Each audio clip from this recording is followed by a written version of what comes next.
Hi, everybody. Recording in progress.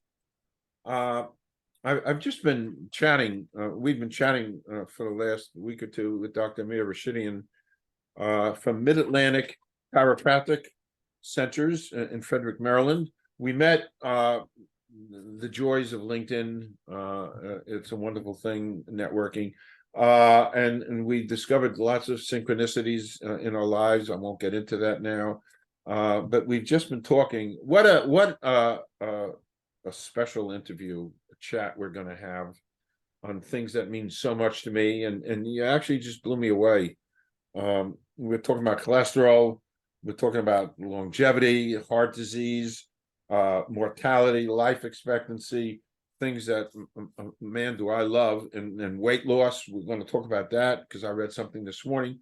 So this is a wow type of interview, and we're talking about life and death and all the stuff in between. This the specific title of our little chat: Dr. Amir Rashidian, Mid-Atlantic Chiropractic Center's author, cracking the stress secret, which we're going to talk about because stress is a bad thing, but Amir has interesting ways to convert that. Could talk about that. We're going to talk about weight loss, cholesterol. This is coming to you live from Frederick, Maryland, and part of the synchronicity is years ago my son used to go to camp down in that neck of the woods, and we used to drive him down there and hang out in Frederick. And when we first met, I told him what a great town. They should make movies there in your town. Because it's precious, that whole downtown area, all the stores and small businesses and the lack thereof of chains and big stores. This is all community stuff. So this is great stuff, and I'm so glad we met, and we're going to have a really interesting time now. So without further ado, a great pleasure to introduce Dr. Amir Rashidian. And how about a little bio background, some of the education and stuff, and then we'll kind of jump into stuff. Take it away.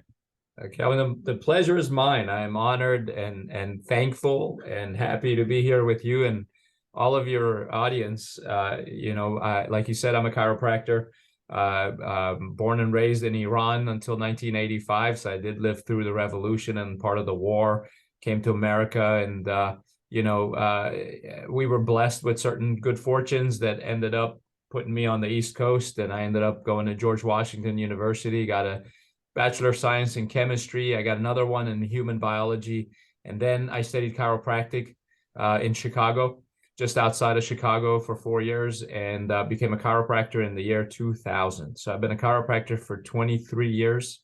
And I feel like I'm just now getting started because there's so much to learn and so much to know and so much we can do to help people. I think this is the best time in the world to be alive.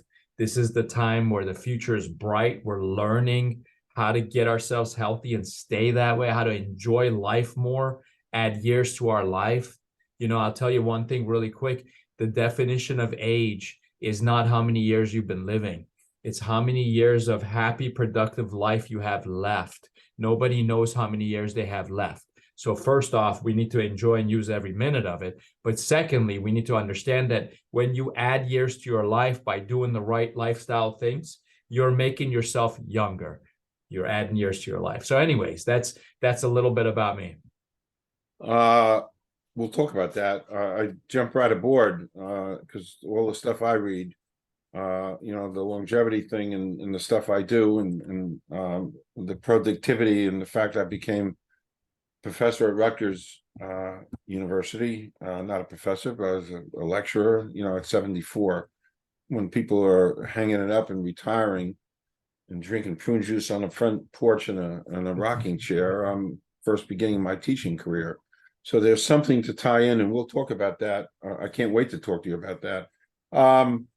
So you're the owner of the Mid-Atlantic Chiropractic Centers. Can you discuss, the healing, the chiropractic healing of the body, the nature of your practice, the stuff that you do? Absolutely. The very simple of it, the brief version of it is that chiropractic, the true chiropractic, traditionally the way it was designed and created, invented, discovered, however you want to look at it, was that originally it's based on the premise that the human body, your body, my body, is self-healing and self-regulating. If we need an enzyme, we produce it. We need more of a certain hormone, we create more. We need less of something, we reduce that. Everything is monitored and controlled by the brain through the spinal cord and the nerves that come out of the spinal cord. You have a nerve that goes to every cell, every tissue, every organ in your body. As long as that system of nerves is free from interference, you should have the best health you've ever had.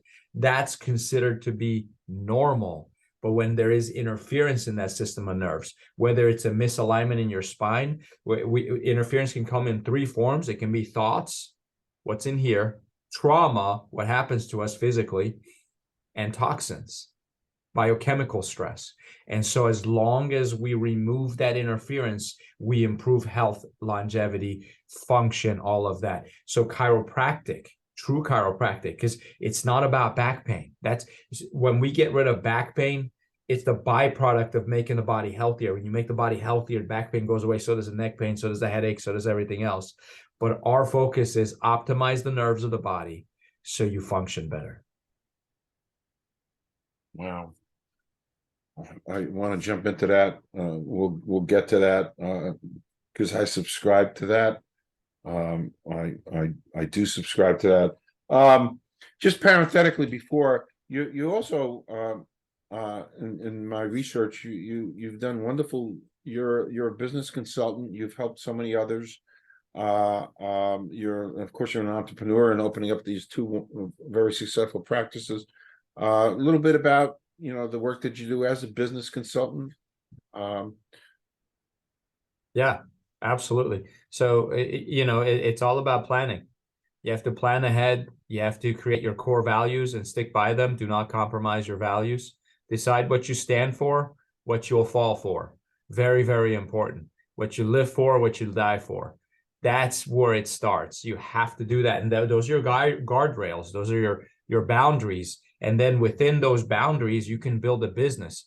I think business is a true form of self-expression, because as an entrepreneur, you get to express yourself, and it's kind of like giving birth to something that's living. You create it, you set it into motion. Hopefully it's something that serves others, brings value to the world, and then you hopefully will create it so it'll outlast you. And that when we're gone off the planet, it's still serving and it's still doing. So that's where we start when we want to be an entrepreneur. I started my first office I opened in 2003. I opened the second one in 2006. I sold the first one. Then I opened another one in 2020, right when the pandemic started. And you would think, oh my goodness, right in the middle of a shutdown. Well, we signed the lease on the equipment and the space. We hired the contractor and everything was done. Then they said everything's shut down. No material, can't come out of your home. And we still did it. And it was still successful. So you can be successful in that time. That means the formula works. And so now we have 2 locations, 3 doctors, 12 team members. And we have some benchmarks. When we hit those, we'll open another office and hopefully continue to open. The bottom line is we need to help people understand that there's a better way than drugs and surgery. Now, I'm not against drug and I'm not against surgery, but I know that drugs have side effects and they can be detrimental to the health. If they didn't, we would give our babies drugs that are not necessary. We don't, because we know it's not healthy. And so there's a way to be healthy. And the more people we can get off of drugs and away from unnecessary surgery, the more we've done our job. That's our mission. Wow. Great. By the way, this is so fascinating. And the fact that you endured through the pandemic. Truly, truly, truly. I want to talk a little bit about, because I'm not a fan of stress, but I'm a fan of learning about stress. I don't know enough. I don't think any of us know enough, but you've written Cracking the Stress Secret, how to turn pressure into power. And we're going to talk about that. But this is what's available on Amazon. And let's talk about the book and what can be learned from it, and real importantly, and we all hear about stress. We read a million different articles all day long about stress, but talk about just really how bad stress, untouched, uncontrolled stress can be for the body. Yeah, I mean, the word stress was coined by Dr. Hans Selye back in the 1940s, I believe. And he defined it as the non-specific response of the body to any stimulus. So it literally this. It's not the stress; it's how your body responds to it.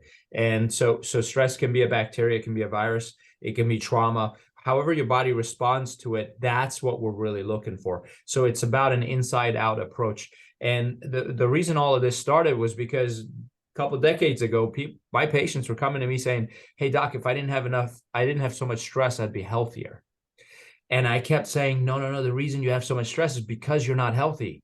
And if you had more health, you would have less stress because the stress wouldn't seem bad. And the question is this: is it possible that two people could be under the identical amount of stress and one will get sick and the other stays perfectly well?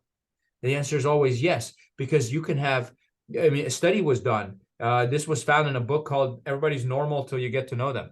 And the study was, it's by John Ortberg. And the study was done on two groups of people. They took these high stress people who are don't have proper balanced lifestyle, wellness, things like that in their life. And they took one group like that. And the other group did have lifestyle, healthy wellness lifestyle habits.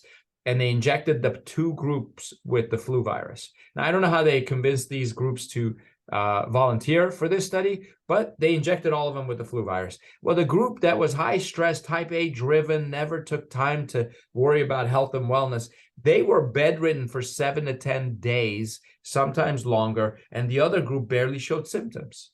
It was the same virus. Wow. Same virus, same stress. So here's something else. So one day my dad asked me, he said, why do you work so hard? Aren't you burning the candle at both ends? Aren't you doing too much? Someone could ask you, Calvin, aren't you doing too much getting into the lecture circuit now and speaking at university and teaching students? Isn't that a lot of work? Why would you stress yourself like that? So my answer was yes, because he said health is he said success and achievement is worthless if it comes at the expense of your health. And I agree with that. But can we look at the other side of it? I'm going to tell you health is worthless if it comes at the expense of your goals, your dreams, your aspirations, and your future. They're both worthless on their own. See, what I want you to do, everybody, is go for both. Be healthy and go after your dreams. Protect your health and achieve great things. Go for success. Go for more. It's okay. But you can't have your health hold you back, and you can't hold back your success, your achievements, because you just want to be healthy.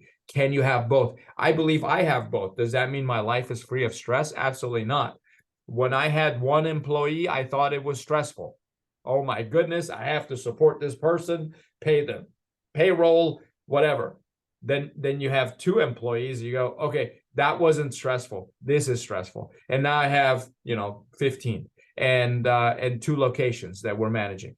And I go, oh, one was easy. Before we had two locations at the same time, one was very difficult.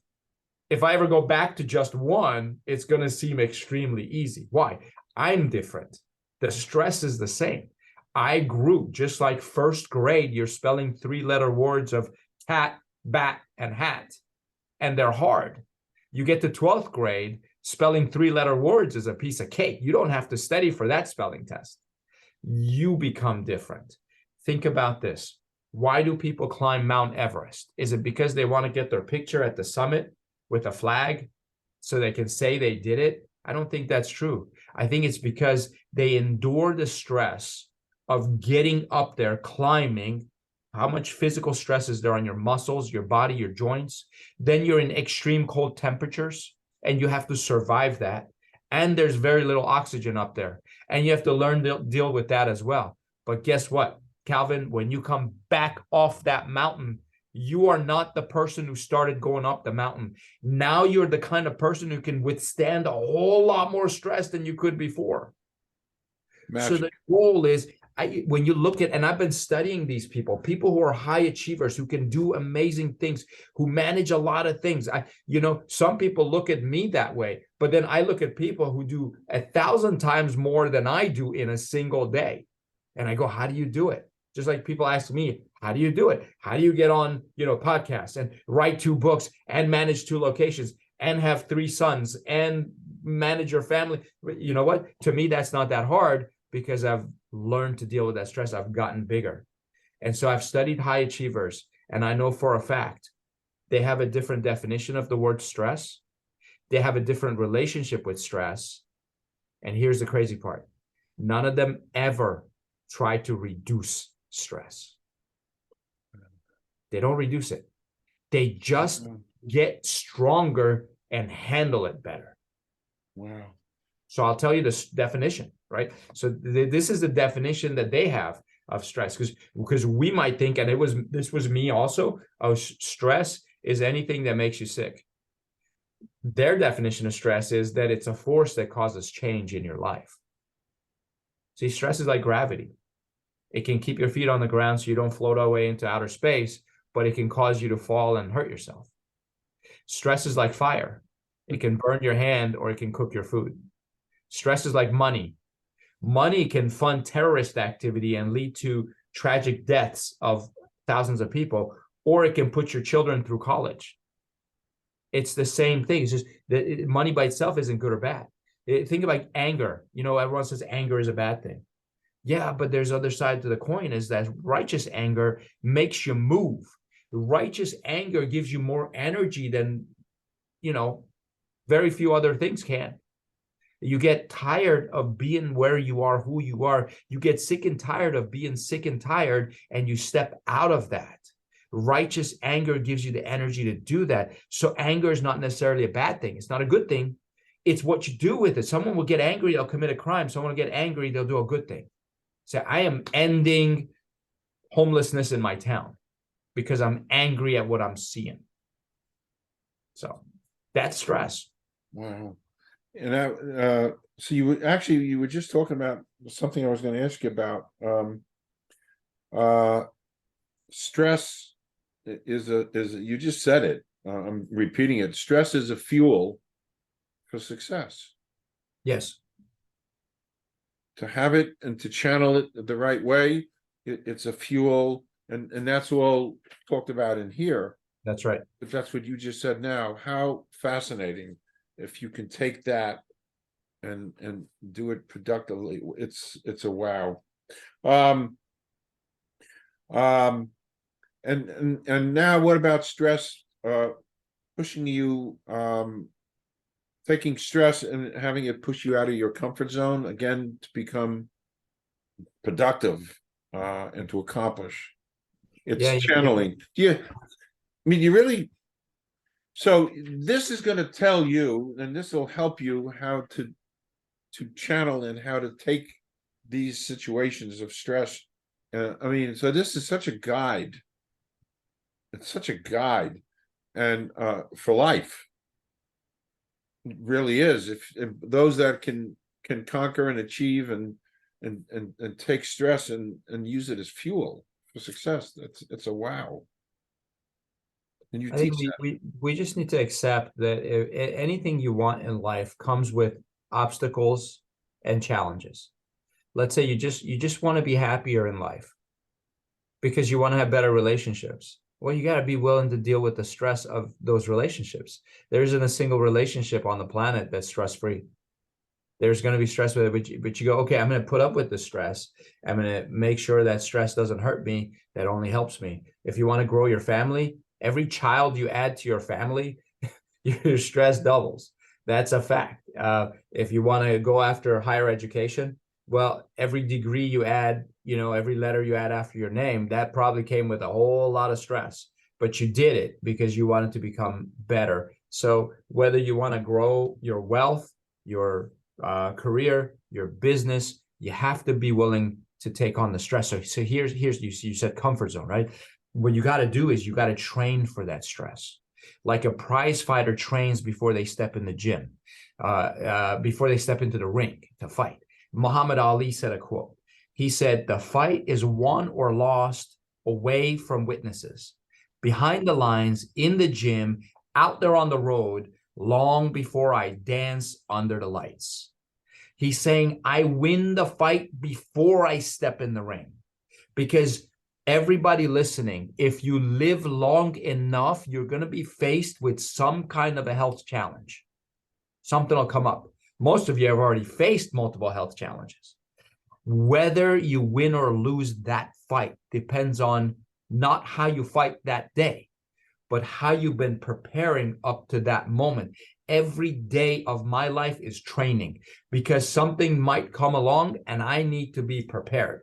Whether I get bad news, whether I get in I don't know, an illness, a fight, something, I've got to be prepared. Now, I'm not telling you if you live this lifestyle and do what I tell you in the book, you're never going to get sick. It's like a child who has really great self-esteem. If a child has great self-esteem, doesn't mean they never get depressed. It means when they get depressed, they bounce back better and faster. And if you have a really great immune system, it doesn't mean you never get sick. It means when you get sick, you'll bounce back better and faster than everybody else. If we learned anything out of this pandemic, See, back in the 1920s, we had the Great Depression. And neither of us were alive back then, but there was this Great Depression. And in the Great Depression, people learned a big lesson: save your money. The generation that lived through the Great Depression had money everywhere, under the mattress and in the pillowcase and in the bank. They had it everywhere. And they saved, because they never wanted to go through that again. So now, during the pandemic, what did we find out? The people with the good immune system, the people who were strong, the people who had been taking care of themselves mentally, emotionally, physically, chemically, the virus didn't kill them. They bounced back, and some of them even said it wasn't that bad.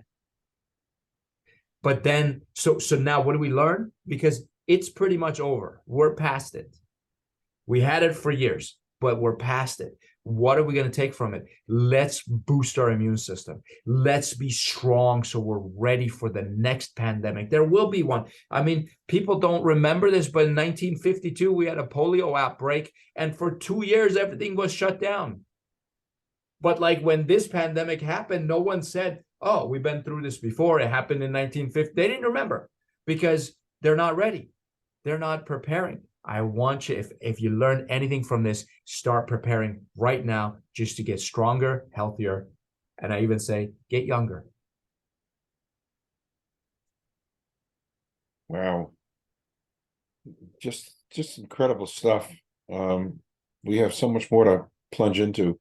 You also wrote The Stress-Proof Life, The Secret to Health, Wealth, and Happiness. Can you just briefly chat about that? Yeah, 100%. You know, the new book, the Cracking the Stress Secret, was kind of a rewrite of that. Okay.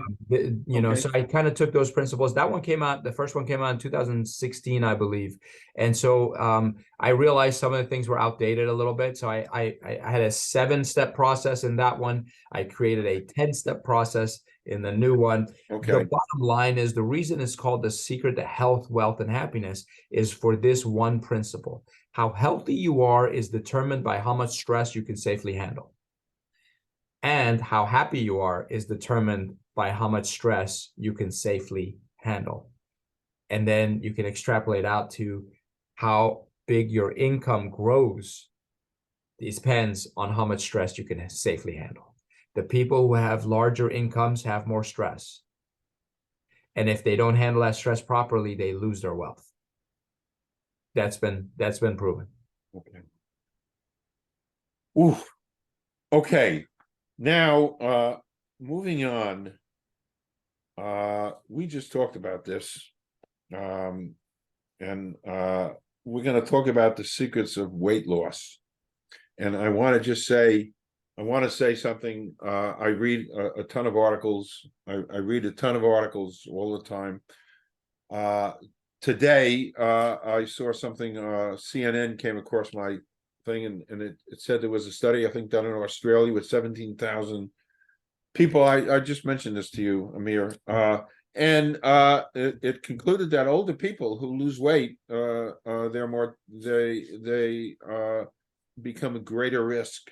It interferes with their mortality, and they die much younger than. And when I'm reading this and I'm digesting, I said, whoa, I can't process this. You're telling me that losing weight and not eating all that garbage and losing weight now, if you're older, it's going to kill you. And you know, I made a joke about a movie. It's almost absurd, by the way. I think it's absurd, and I made a joke about the movie Sleeper. Woody Allen goes to sleep for 500 years. He's awakened. And he has a health food store in the 80s, and he's awakened, and 5 doctors who unwrap him. They're all smoking cigarettes. It's great. It's one of the funniest scenes I've ever seen. They're all smoking cigarettes. So he opens up his eyes and, what are you, crazy? I know it's 500 years in the future. Why are you smoking? And the 5 doctors said, well, they finally found out that cigarette smoking is good for you. So, and so they're saying weight loss is not good for you. And they actually said that gaining weight does not affect mortality one bit. And I lost, you know, I put myself on intermittent fasting. I thought that was a good thing to do. It's been a way of life for the last year and a half. Lost 43 pounds. I can't gain, I can't lose. I hit a level. I feel pretty good. This thing works. So anyway, long introduction, weight loss. Talk about it. You got it. All right. So first off, when it comes to mortality, I'll tell you a quick study that was done. They said if you eat right your whole life, well, let me ask you, how many years do you think you'll add to your life span if you eat properly every day your entire life? I want to say 10 years. The answer was 1 to 3. 1 to 3. That's 1 it. to 3. Then they studied if you exercise correctly and properly your whole life, how many years do you think you add to your life? And the short of it is, it was the same as 1 to 3 years. But they say if you have a positive mental attitude, you add 5 to 7 years to your life. A positive mental attitude? Positive mental attitude added 5 to 7 years to your life. Wow. But now the study never looked at all 3 parameters. You see, what if you have a positive mental attitude, you eat right most of the time, and you indulge some of the time. You exercise correctly most of the time, but you balance that with proper rest and relaxation. I think that's what's going to add decades to your life.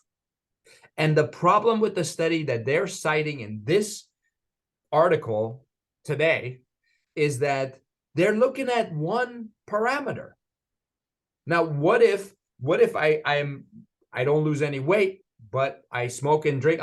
You know, there's a joke about this old man who was sitting in his rocking chair on the front porch of his home, and he looked very happy. And his neighbors noticed he's always very happy. So they asked him, what's your secret? He said, well, I smoke at least a pack a day. I drink a lot of alcohol. I eat whatever I want, and I just enjoy life. They said, that's your secret? How old are you? He said, 27.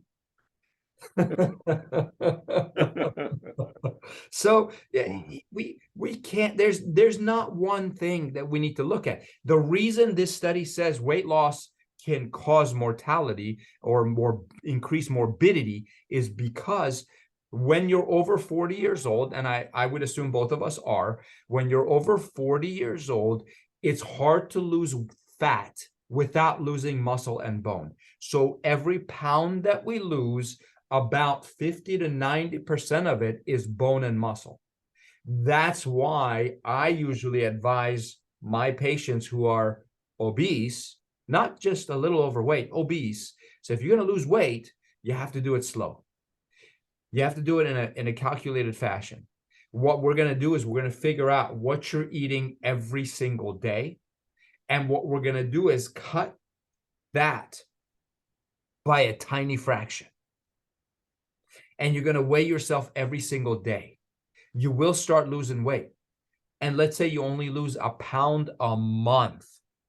A quarter of a pound a week, doesn't matter. The minute you stabilize, we'll go, okay, so let's say you go 3 months without losing any weight. You didn't gain, you just didn't lose any more. Now we'll cut just a little bit more, very, very slow, and we preserve the muscle and the bone. And that's it. Not, there's zero chance you're going to lose weight and not lose bone and muscle. We want to minimize that as much as possible. Okay. But hormones are so important, and mindset. So let me tell you this. Here's one of the biggest secrets to weight loss. I'll give you two big secrets to weight loss.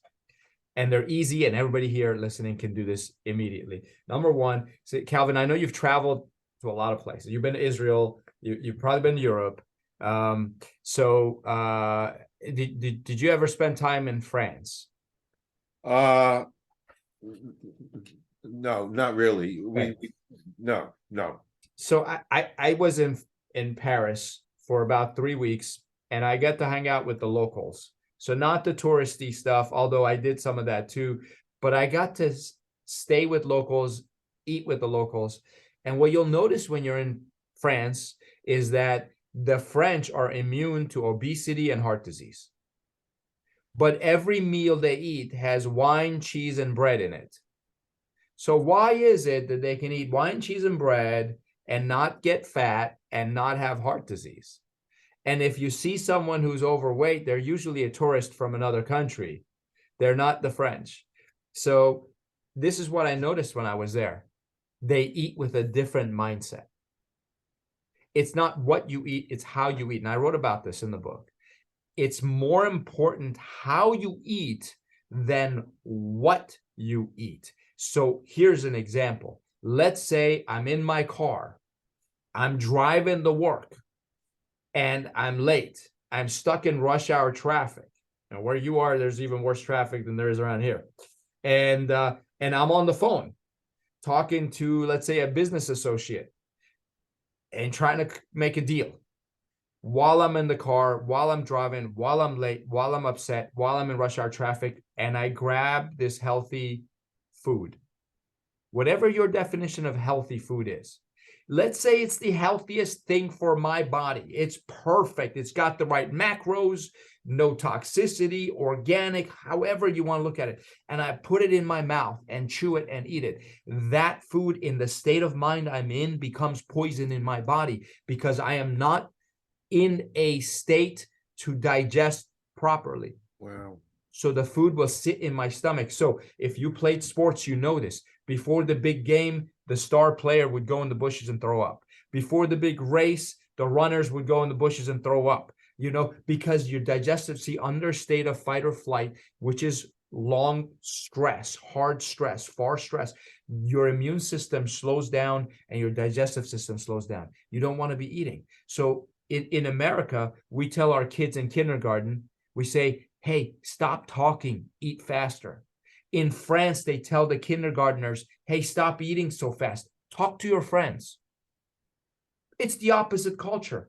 Wow. And if you go to Paris and you sit in a nice restaurant, and when the waiter brings your food, you say, please bring the check early, they'll get insulted. They'll be upset. They'll spit in your dessert because they don't think you should disrespect food that way. So you sit down, and lunch takes an hour and a half to 2 hours. Dinner takes 3 hours, and you sit and you eat slow and you talk. If we did that alone, we would lose weight and change nothing else. Wow. It's the state of mind you're in. So sometimes, I said I'm busy. We see 24,000 patients a year in our 2 offices. And there are moments where I might only have 15 minutes to eat lunch. But I know the lunch that I packed will take me 30 minutes to eat, especially if I want to be in the right state of mind. So I have 2 choices. One, grab it and eat as much as I can and go back to work. Or 2, which is what I actually do, I'm going to play some soft Baroque classical music. I'll say a prayer of gratitude, and I'll start eating as if I have all day. And when my 15 minutes is up, I pack up the food, I put it away, and I go to work. Because I know I didn't get as much in, but what I did get in, I'm going to process properly because I was in the right state of mind to receive that food. Brilliant. Another secret is we have these people in our gym. I've been going to the same gym for I don't know, 10, 15 years. And they have this cardio equipment like the exercise bike and the elliptical and, you know, treadmill. And it's the same group of ladies who are sitting in that front row pedaling on their exercise bike. And they've been there ever since I've been there. Their bodies have not changed. And I go, okay, they're sitting there pouring sweat, working hard, but I don't see them changing.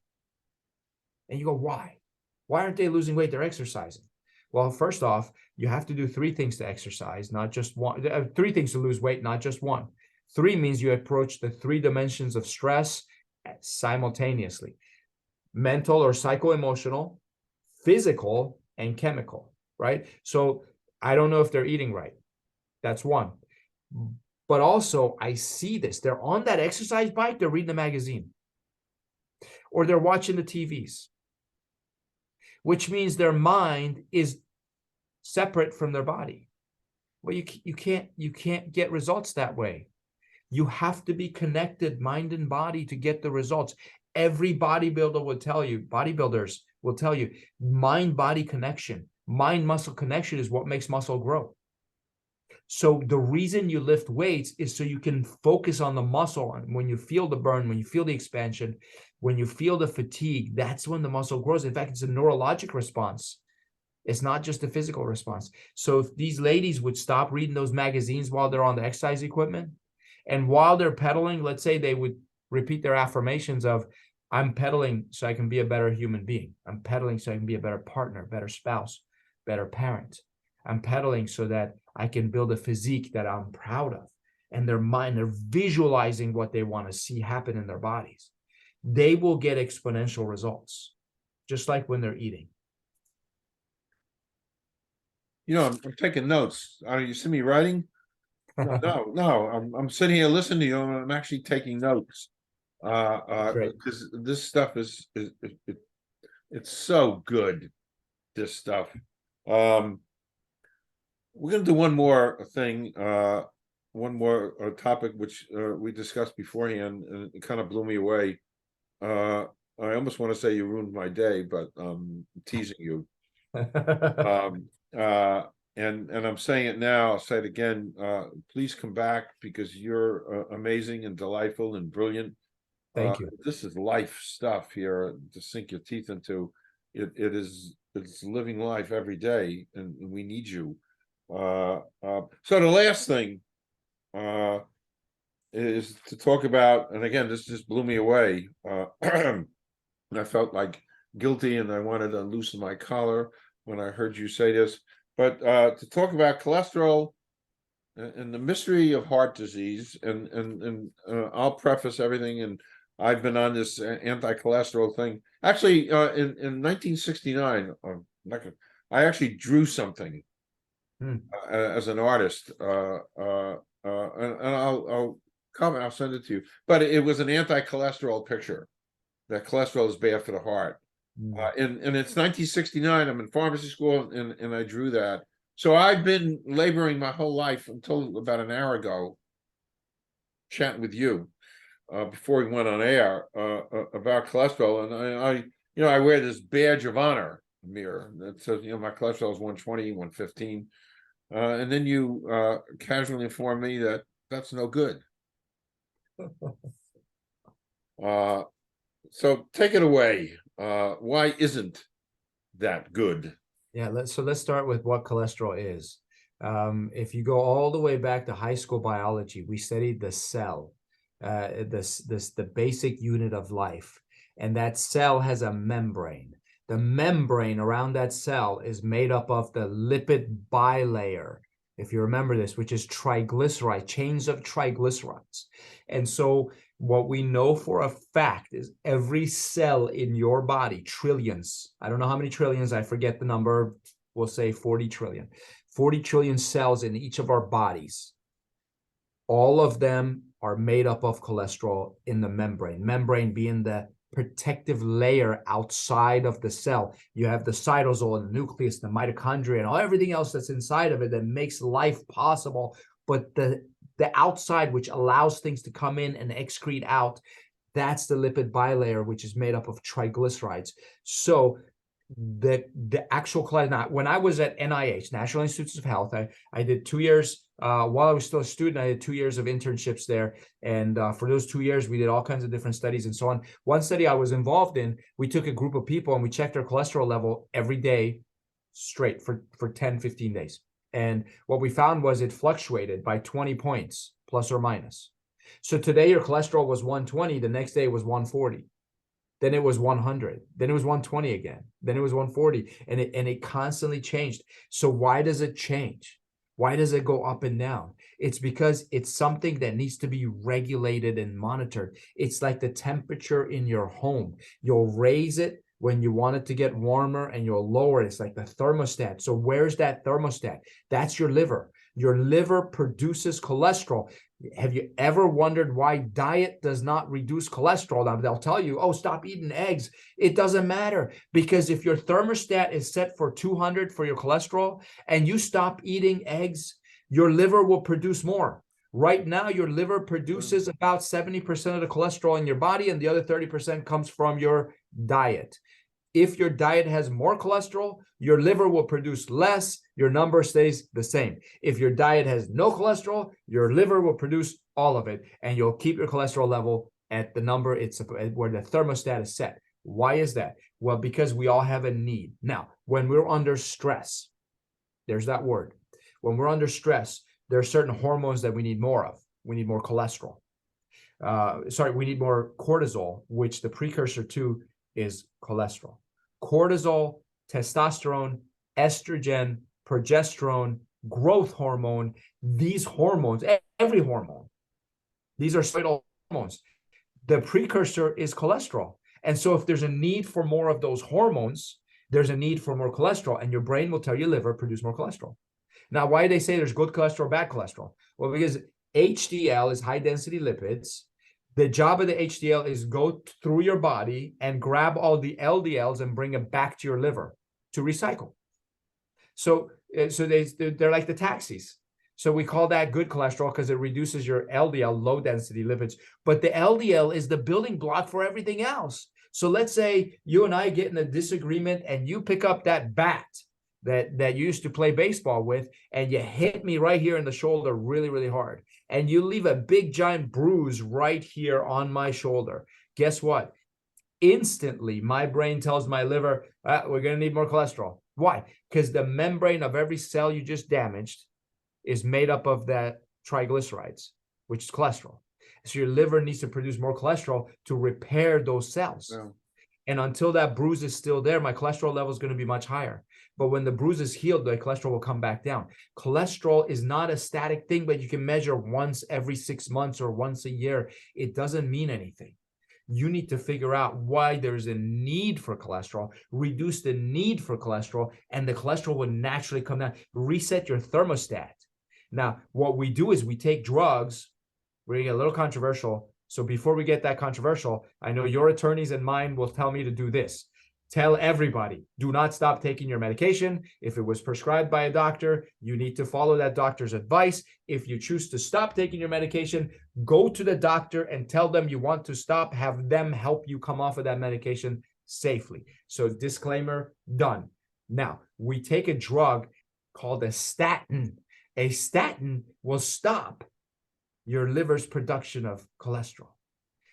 That's what cholesterol medication. Now, I know there's another type of cholesterol medication that it starts with a letter at the end of the alphabet, and we're not allowed to say these names. It stops your absorption of cholesterol through the intestines. So there's two types. There's the statin and there's that one. I don't think either one is necessary, unfortunately, and I don't think either one reduces risk of heart disease. And here's how I can prove it to you. If you go and look up advertisement for the most famous cholesterol medication and watch the TV commercial from prior to 2008, at the very end of the commercial, it said, after it listed all the side effects, it said, by the way, reducing cholesterol has not been linked to a reduction of risk of heart disease. Wow. So they used to say this until one research study showed up that showed if you've had one heart attack, if you reduce your cholesterol with a drug, it may reduce the chance of a second heart attack. May. So they never said it reduces chance of a first heart attack, but they said reducing cholesterol may change, because there's already damage to those arteries and cholesterol is sticky, and they say they want to stick to it or whatever. Now there's a doctor, Dr. Dean Ornish. Dr. Dean Ornish has written multiple books. In the 1970s, he did, right when MRIs were invented, he did pre and post MRIs of people with blocked arteries.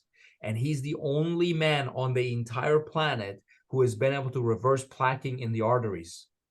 And he did it by doing these three simple things: eat tons and tons of vegetables, go for a walk every day, and spend time with your friends. If you do these three things, you reduce cholesterol, you reduce plaque in your arteries, and indirectly reduce cholesterol. It resets your thermostat, because literally all those things make you more versatile towards stress. You balance the stress, because you have fight or flight, you have rest and repair. 80% of your life should be in rest and repair, and 20% should be in fight or flight. So if you live on the East Coast like we do, you're probably more like 50% in fight or flight. And if you run a business, you're 80-90% in fight or flight. So if you have financial troubles, you're 100% of the time in fight or flight. So anyways, you've got to balance that, and you'll reduce cholesterol naturally, properly, correctly. But I don't want to get too controversial with this. I'll just tell you, my mother is 76 years old, and she has, her cholesterol is 325, and she's not on any medication, and she has a cardiologist who's a good friend of mine. I went to high school with him, and I sent her to him, and I said, find out what's going on with her, because even her blood pressure is a little high. And he ran all the tests. He said, there's nothing wrong with her. And I said, well, listen, I don't want her on any medication. He said, fine, I won't prescribe anything. We'll just monitor. Now, she's had high cholesterol for like 40 years. Again, I have to replay that disclaimer. Do not stop taking your medication, and do not ignore symptoms and things in your body. My mother is extremely healthy. She's not on any prescription medication whatsoever. And so she didn't want to be on another one, and I agreed with her, and she's doing just fine. When someone prescribes a medication for you, a lot of times, unfortunately, they were told to do that. Where did I get all my education? I learned it from everybody else, and they learned it from everybody else too. Unfortunately, in today's world, a lot of our medical doctors are getting their education not from pharmacists, which is where they should get it, but they're getting their education from drug reps who don't understand the pharmacology behind those drugs. And when they're reading those magazines, these are peer-reviewed, prestigious medical journals like the New England Journal of Medicine. They're only reading the drug ads. They're not actually reading the articles. Unfortunately, most of them, self-admittedly, they have said this. They're getting their education from advertisements. And U.S. is one of 2 countries on the planet that allows television advertisement for pharmaceutical drugs that require prescription. No, it's only U.S. and New Zealand. No other country allows that. So anyways, that's my soapbox. Be very careful and take good care of yourself. Wow. We could go on, but we won't, because we're gonna I cannot thank you enough for your time, your brilliance. This has been wonderful. We're gonna I'm inviting you back. Come back. Let's talk more. I mean, this is just great stuff. In a small microcosmic way, I'm a follower of you. Because I am, and I've lived a life accordingly. I'm not perfect. Nobody is, but everything you said, it's like, wow. So I cannot, Amir, thank you enough, and remind folks about cracking the stress secret. Imagine to channel stress to success and positive, all that energy into channel it, and that's what you talk about. It's just great stuff. So this is available on Amazon, And I'll have all your contact information. You've got a whole bunch of things here. I'll have that. People can find you and touch base. And we're gonna sign off. Don't leave. We're gonna sign off. But thank you so much, Amir. Really, thank you. My pleasure. Thank you for the opportunity. I really enjoyed it. So did I. Boy, did I enjoy this. More than you'll ever know. I really enjoyed this. Thank you. To be continued, folks.